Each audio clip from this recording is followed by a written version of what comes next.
کئی آس گھڑیاں کئی بے آس گھڑیاں سبحان اللہ کئیاں گھڑیاں دی جولی وچ خوشی ہوندی کیا کہہ تے رہے کئی آ کے کرن اداس گھڑیاں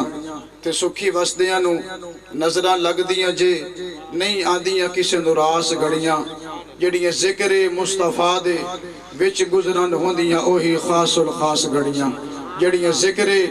مصطفیٰ دے وچ گزرن ہوندیاں اوہی خاص الخاص گھڑیاں حضرات کوئی اپنے سیاسی لیڈر کی محفل سجائے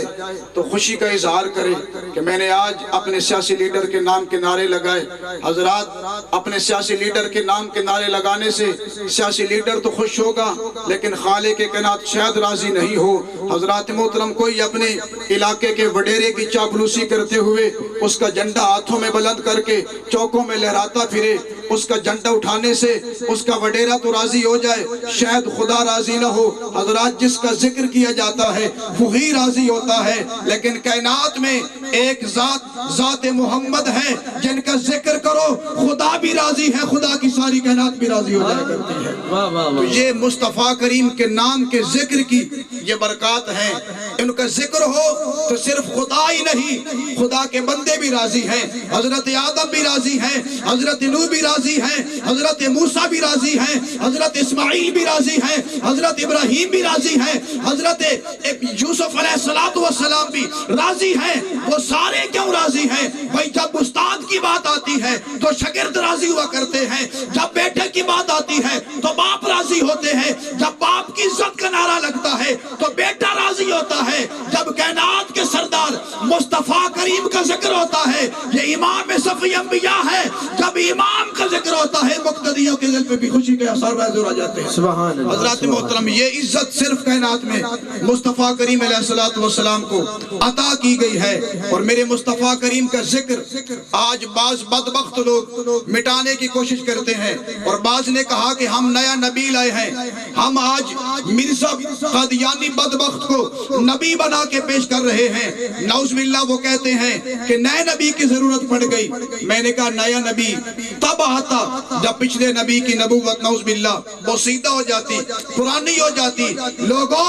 یہ کائنات بوسیدہ ہو سکتی ہے یہ کائنات کی رونقیں پرانی ہو سکتی ہیں خدا کی ذات بھی کبھی اس کی شان کم نہیں ہو سکتی اور نہ مقام مصطفیٰ کو کم کیا جا سکتا ہے اس ذات کی عزتیں خود خالق کائنات نے بلند کر رکھی ہیں تو لہٰذا جہاں تک میرے مصطفیٰ کی ختم نبوت کا تعلق ہے آج اہل حق اہل محبت اہل سنت ہر سال مصطفیٰ کریم کے میلاد پاک کے خاص موقع پہ مصطفیٰ کا ذکر کرتے ہیں حضور کی آمد کے چرچے کرتے ہیں اور بعض بدبخت کہتے ہیں نہیں جی اس دن تو نعوذ باللہ وصال کا دن ہے ہمیں سوگ منانا چاہیے ہمیں غمی کا اظہار کرنا چاہیے نعوذ باللہ ہمارا نبی تو اس دن دنیا سے چلا گیا تھا میں نے کہا جو یہ کہتا ہے کہ ہمیں سوگ منانا چاہیے وہ مرزائیوں کو دعوت دے رہا ہے کہ ہمارا نبی تو مر گیا نعوذ باللہ آؤ تم نیا نبی لے کے آؤ اور مرزائی بھی تیار کھڑا ہے وہ کہتا تمہارا نبی تو مر کے مٹی ہو گیا ہے آؤ میں نیا نبی لے کے آ گیا ہوں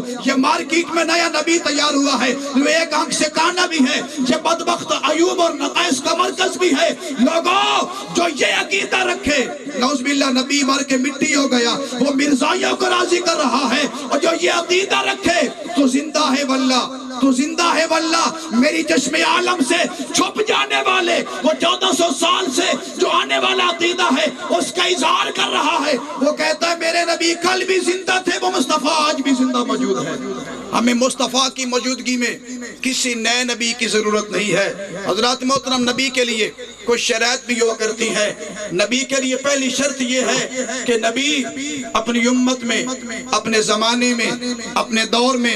اپنی مملکت میں اپنے علاقے میں سب سے زیادہ حسین و جمیل ہوا کرتا ہے حسین کسے کہتے ہیں جمیل کسے کہتے ہیں حسین اسے کہتے ہیں جس کے ظاہری اعضاء خوبصورت ہوا کرتے ہیں جس کے نقش نین خوبصورت ہوا کرتے ہیں جس کا چہرہ خوبصورت ہوتا ہے جس کے رخسار خوبصورت ہوا کرتے ہیں جس کے لبہائے مبارک خوبصورت ہوا کرتے ہیں اسے حسین کہا جاتا ہے۔ اور جمیل کسے کہتے ہیں؟ جمیل اسے کہتے ہیں جس کی عادات بھی پیاری ہوں، جس کا کردار بھی شفاف ہو سکتا ہے ایک بندہ حسین ہو لیکن جمیل نہ ہو سکتا ہے ایک بندہ جمیل ہو اس کا کردار تو اچھا ہو لیکن صورت اچھی نہ ہو۔ لوگوں، اس کائنات میں سب سے زیادہ حسین بھی مصطفیٰ کی ذات ہے اور جمال کی پیکر بھی مصطفیٰ کی ذات موجود ہے۔ حضرات محترم، جو نبی بن کے آتا ہے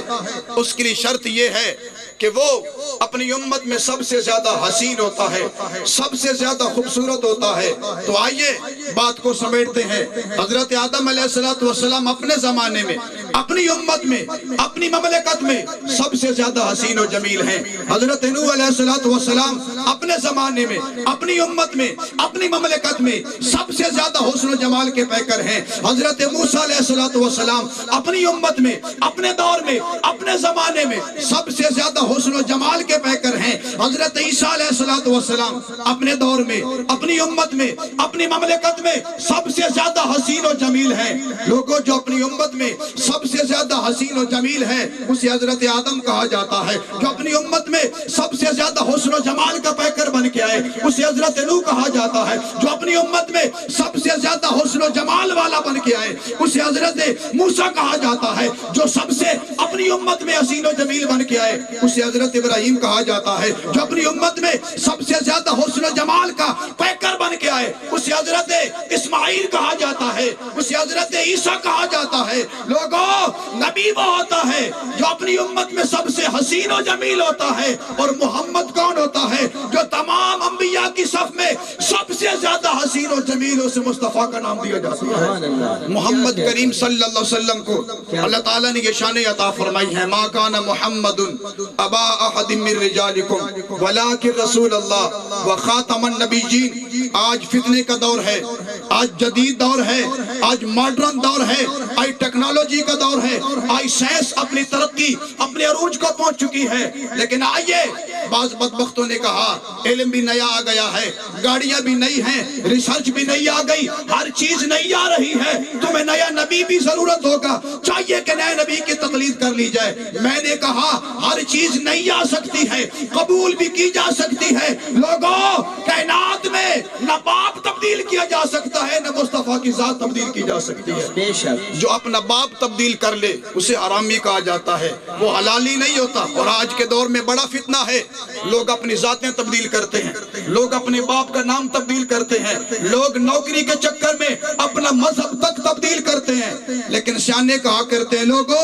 اپنا قمیص تبدیل کر لو، کوئی حرج نہیں، مکان تبدیل کر لو، کوئی فرق نہیں، اپنا گھر تبدیل کر سکتے ہو، کوئی حرج نہیں، ادارہ تبدیل کر لو، کوئی فرق نہیں ہے۔ لیکن اپنی زندگی میں نہ باپ تبدیل کر سکتے ہو، نہ مصطفیٰ کی ذات کو تبدیل کر سکتے ہو۔ تمہارا باپ بھی ایک ہونا چاہیے اور تمہارا رہنما اور تمہارا نبی بھی ایک ہونا چاہیے۔ الحمدللہ، ہم جس نبی کو مانتے ہیں اس نبی کی شان میں امام اہل سنت نے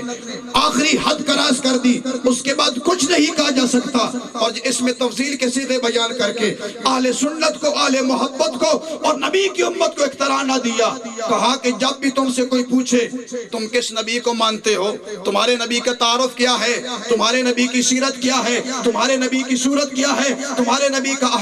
احکامات کیا ہیں، ان کا خاندان کیا ہے، تو تمہیں ایک ہی جملہ سکھا کے جا رہا ہوں۔ امام اہل سنت نے نبی کے غلاموں کو جو خیرات دی اسے میں اس نقشہ کے ساتھ پیش کروں گا۔ امام اہل سنت نے کہا ہم جس نبی کو مانتے ہیں اس کی شان کیا ہے، اور جس کا یہ عقیدہ ہو، میں دیکھ رہا ہوں سستی پھیل رہی ہے، قبلہ پیر صاحب بھی آنے والے ہیں، جیڑے اب آپ تھک کے بیٹھے آپ دیو سبحان اللہ،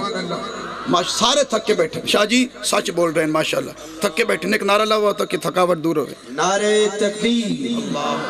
بہت ساؤنڈ والے بھی جاگ جائیں، نعرہ تکبیر۔ اللہ پاک کا نام بہت بلند ہے۔ یہ میرے جو بزرگ بیٹھے ہیں یہ دعا کریں، جوان اور تندرست بندہ دائیں ہاتھ اٹھا کے ذرا نعرہ تکبیر، نعرہ رسالت، نعرہ رسالت، نعرہ خلافت، نعرہ حیدری،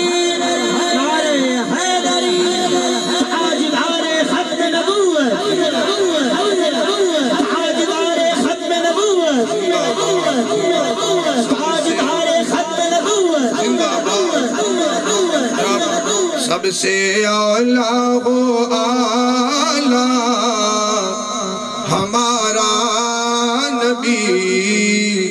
سب سے بالا ہو آلہ ہمارا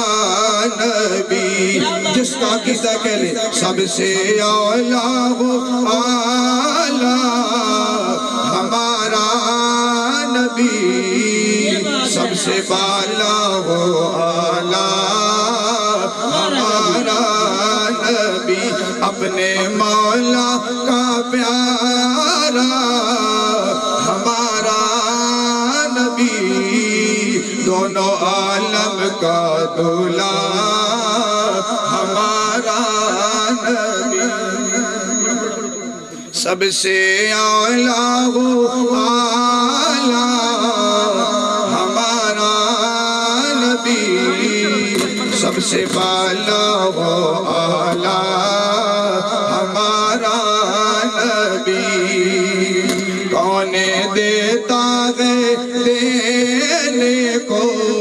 منہ چاہیے، دینے والا ہے سچا